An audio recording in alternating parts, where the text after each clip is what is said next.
warahmatullahi wabarakatuh. Baik, di sini kami dari kelompok 2 dari kelas D3 Prodi Fisioterapi.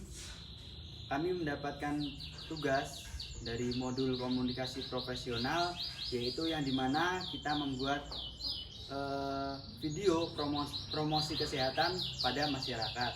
Baik, sebelumnya di sini kami izin memperkenalkan diri. Dari saya, nama saya Rahmada Hidayah, NIM saya 2210301101, asal saya dari Lampung, dan rekan saya Nama saya Maria Yusufina Arinit, NIM saya 22103011109, saya dari Nusantara. Saya Arkana Khalid Agasma dengan NIM 2210301103. Saya dari Kalimantan Barat. Nama saya Muhammad Febradin dengan NIM 2210301098, asal saya dari Sulawesi Tenggara. Baik, nama saya Alfia Nurbella, NIM saya 2210301104, saya dari Kalimantan Selatan. Dan saya Fathana Haswaini dengan NIM 2210301099. Saya berasal dari Riau. Saya Alif Haikal Lutfi Makalalap, NIM 2210301100 dari Sulawesi Utara. Baik, berikut video dari kami, semoga bermanfaat. Cekidot.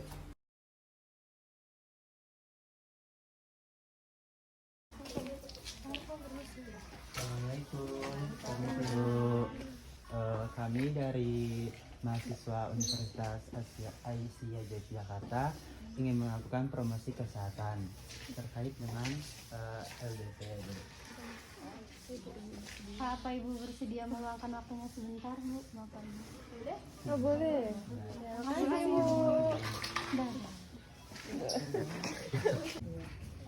Di sini kami ingin mempromosikan kesehatan tentang low back pain. Kalau dalam bahasa klinisnya itu low back pain.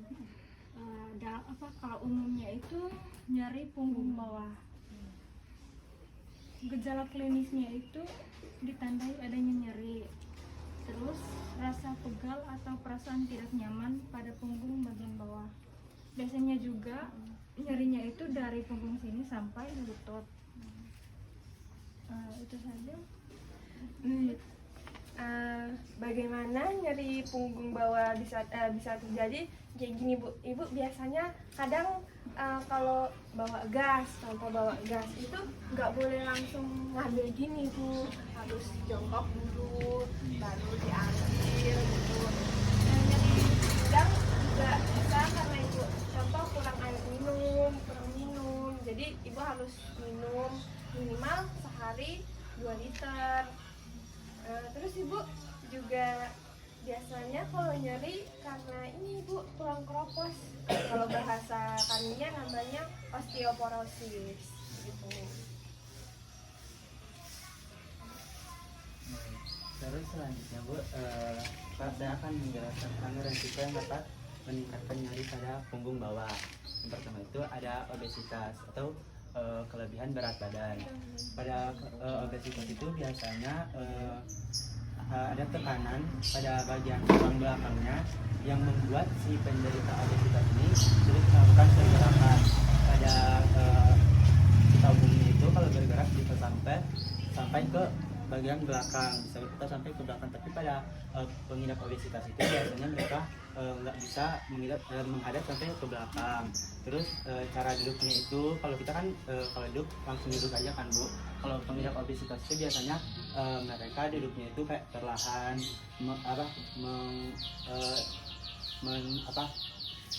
ini berat badan mereka itu Karena berat badan jadi susah. Ya, karena berat badan jadi susah. Kemudian jarang berolahraga. Nah, yang ini sangat penting banget, Bu, buat kita semuanya, karena jarang berolahraga ini membuat kita tuh kesulitan beraktivitas pada keseharian kita, dimana olahraga ini untuk kita pada umumnya yang remaja-remaja atau seumuran kita biasanya itu dilakukan 1 jam sampai 2 jam dalam olahraga. Kalau untuk ibu sama bapak biasanya itu diperlukan 30 menit saja. untuk olahraganya itu bisa olahraga yang ringan-ringan saja seperti jalan kaki pada pagi hari atau sore hari, terus jogging ringan, dan apa selanjutnya itu yoga kalau ada kayak fitness kalau ada kayak apa namanya itu ada kompleks boleh ikut-ikut di situ. Selanjutnya ini tidak melakukan stretching saat melakukan aktivitas. Biasanya saat kita bangun di pagi hari kan tiba-tiba ada kenapa nih sakit di bagian pinggang. Nah itu karena pas kita bangun itu kita tidak melakukan stretching dulu kayak peregangan apa badan otot-otot. Nah jadi itu biasanya karena tidak melakukan stretching. Selanjutnya postur tubuh yang salah dan terlalu lama membungkuk saat bekerja. Nah dimana itu hal-hal itu yang kita lakukan seperti yang sudah disebutkan teman tadi, mengangkat gas, terus membungkuk terlalu lama, terus berdiri yang terlalu lama. Nah itu bisa juga karena bagian tulang belakangnya mengalami masalah. Nah, selanjutnya akan dijelaskan oleh teman saya. Ya, jadi Ibu Bapak untuk gejala dari nyeri atau pegal di area punggung bawah itu sebenarnya umumnya itu beda-beda ya Bu Pak, bervariasi setiap individunya. Tapi salah satu gejala dari nyeri punggung bawah itu salah satunya nyeri atau pegal di area punggung bawah. Biasanya itu dapat dirasakan hanya di punggung saja, tapi bisa meluas Bu, bisa meluas ke bagian tubuh lain, misalnya dari lutut terus menjalar ke kaki seperti itu. Terus yang kedua itu ada kejang dan sesak otot di area punggung bawah atau panggul di bagian pinggul. Nah biasanya nantinya itu gejalanya tuh ototnya akan mengalami kejang atau dia akan berkontraksi tidak terkendali. Parahnya lagi biasanya kejang dari otot itu dapat menyebabkan rasa sakit yang luar biasa sehingga biasanya kalau kita nyeri itu sulit untuk bergerak seperti itu. Terus selanjutnya itu nyeri yang memburuk itu setelah lama duduk atau berdiri, biasanya pada posisi tertentu saat duduk atau berjalan itu bisa nyerinya itu dapat berkontraksi, tapi kalau misalnya membaik nyerinya akan membaik pada saat masih berdiri atau berbaring. Terus biasanya kalau Ibu sama Bapak kalau misalnya berjalan atau jalan gitu, sering merasa nyeri nggak? Nah itu salah satu gejala dari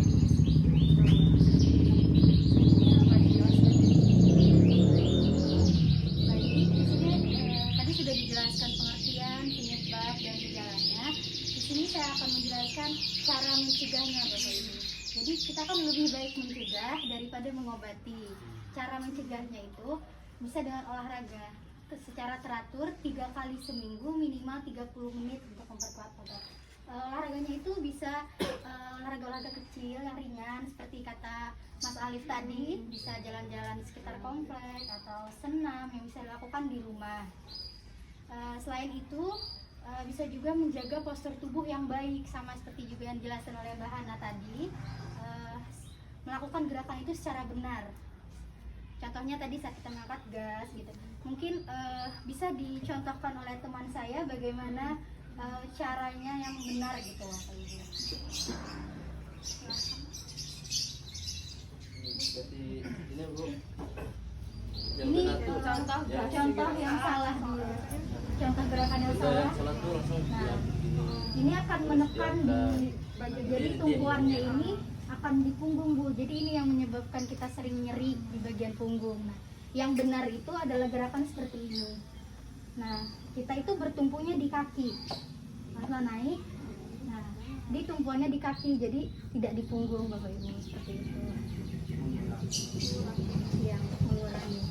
Nah, selanjutnya latihan untuk mengurangi nyeri itu mungkin bisa melakukan beberapa gerakan jika sudah terjadi. Jadi jika sudah terjadi, cara kita menguranginya itu bagaimana sih gitu Bapak Ibu. Mungkin bisa dicontohkan teman-teman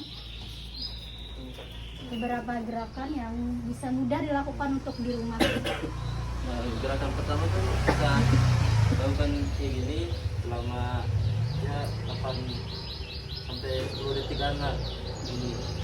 Terus Hitung itu ya Mas. Iya. Iya, Dua, delapan gitu ya. 3 sampai 8 kali. Nah, terus bisa juga gini ya. Bisa juga gini Bu, gini biar otot-otot yang sini sampai ke pinggul tuh enggak Usahakan ketarik gitu.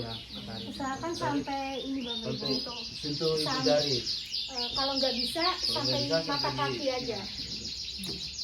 Nah, terus gerakan selanjutnya bisa begini Bu, Nah, begini Bu. Ini diangkat kepalanya, terus bagian pinggulnya ini agak ditekuk ke bawah. Bisa juga dengan gerakan gini Bu, ini agar saraf-sarafnya bisa langsung lurus gitu Bu, udah longgar, udah tegang. Nah mungkin itu saja. jadi mungkin ada lagi yang ingin disampaikan. Apa ada pertanyaan dari Bapak Ibu? Mungkin ada yang masih kurang jelas. Tidak ada.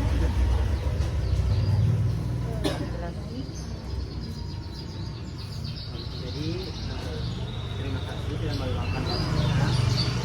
Terima kasih sudah mendengarkan kita. Semoga apa yang kita sampaikan bisa bermanfaat bagi ibu dan bapak.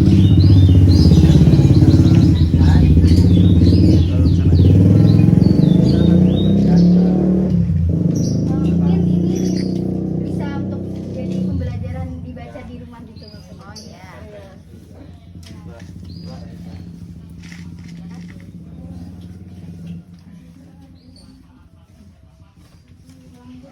Tadi nggak kedengeran apa.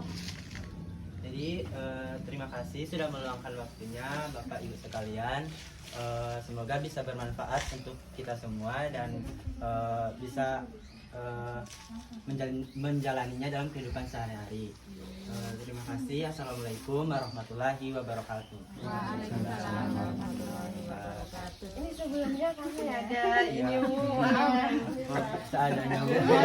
Seadanya ya. Iya. Terima kasih.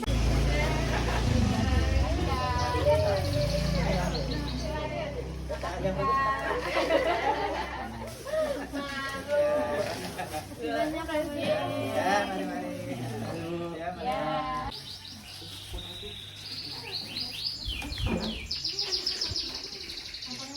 Rama nggak ada loh.